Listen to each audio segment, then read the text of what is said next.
Hare Krishna. Summary of Canto 3, Chapter 24.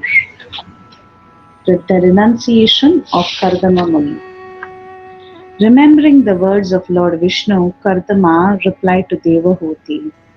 He told her, "Do not be disappointed with yourself. You are actually very praiseworthy. The infallible Lord will surely enter your womb as your son. Previously, you had undertaken several vows. The Lord will surely bless you. So continue to worship the Lord with regulation, sense control, austerity, and charity. Pleased by your worship, the Lord will appear and he will spread my glories. He will cut the knot of attachment in your heart by becoming your son, and he will personally teach you the knowledge of the Supreme Brahman." With full faith on these directions, Devahuti worshipped the Lord with great respect.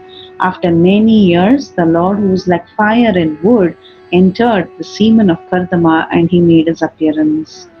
Demigods in the clouds played instruments, and the Gandharvas sang songs, and Apsaras danced in joy, and they were showering flowers in all directions.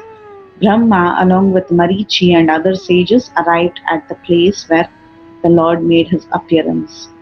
Brahma, understanding about the Lord's appearance, worshipped him and began to address the couple as follows. Brahma told Kardama, "By accepting and following my instructions without duplicity and respect, you have properly worshipped and honored me. This is how one serves his father and spiritual master, by obeying the instructions with due respect and saying, 'Yes, sir.'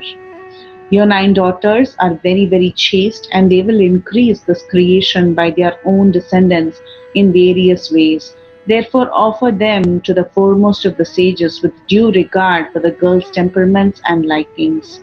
I know that the Lord has now appeared as Kapila by his own internal energy.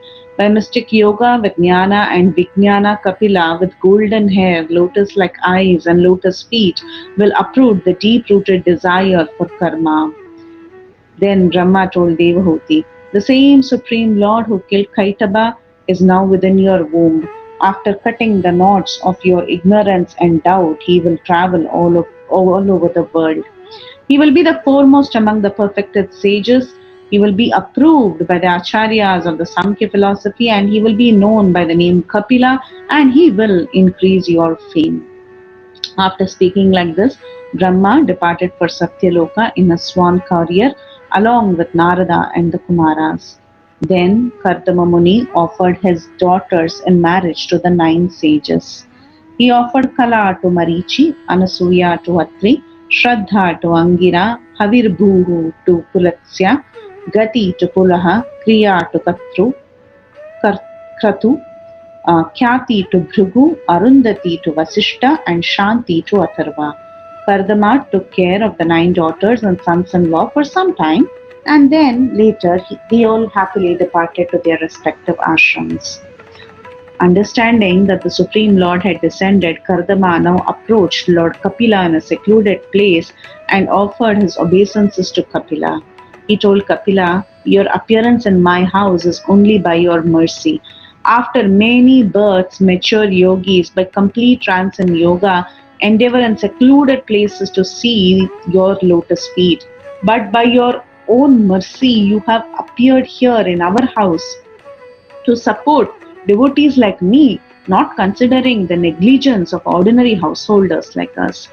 My dear Lord, you always increase the honor of your devotees. You have descended in my home to make your words true and desiring to give the process of real knowledge to me. Although you have no material form, you have your own innumerable forms. They truly are only your transcendental forms which are very pleasing to your devotees. I surrender unto you. You are the one who is full of 6 opulences. Your lotus feet are always praisey of worship by the devotees desiring direct knowledge of the absolute truth. I surrender unto Lord Kapila, who is independently powerful and transcendental supreme person. He is indeed fully cognizant. He is the maintainer of all the universes under the 3 gunas, and ultimately he absorbs the universes after dissolution. Now that you have appeared, I have become free from debt. All my desires have been fulfilled. So please now give me the permission to renounce this world." Why would Kardama want to renounce in spite of having the Lord as a son?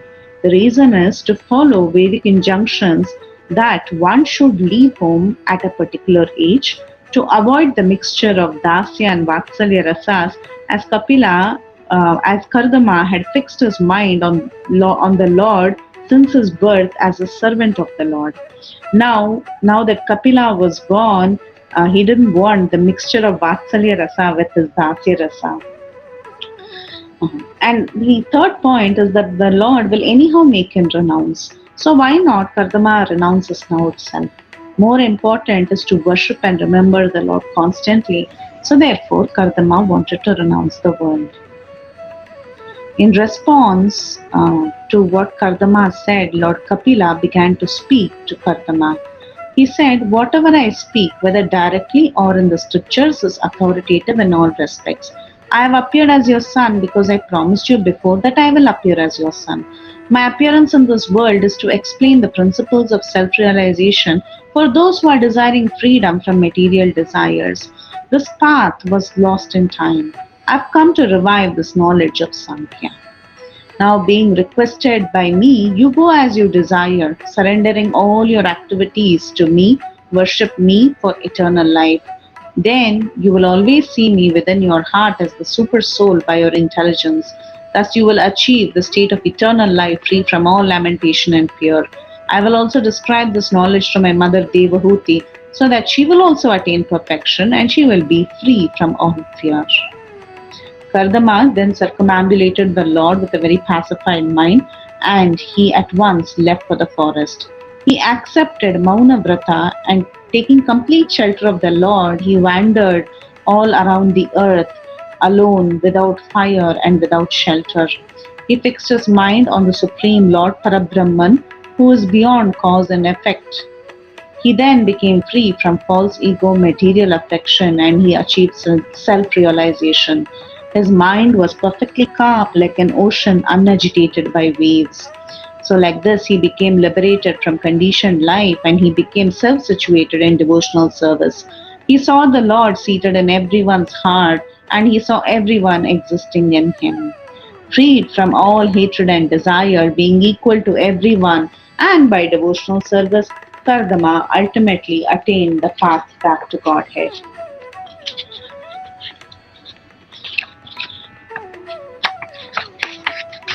This completes the summary of Canto 3, Chapter 24, The Renunciation of Kartama Muni. Hare Krishna.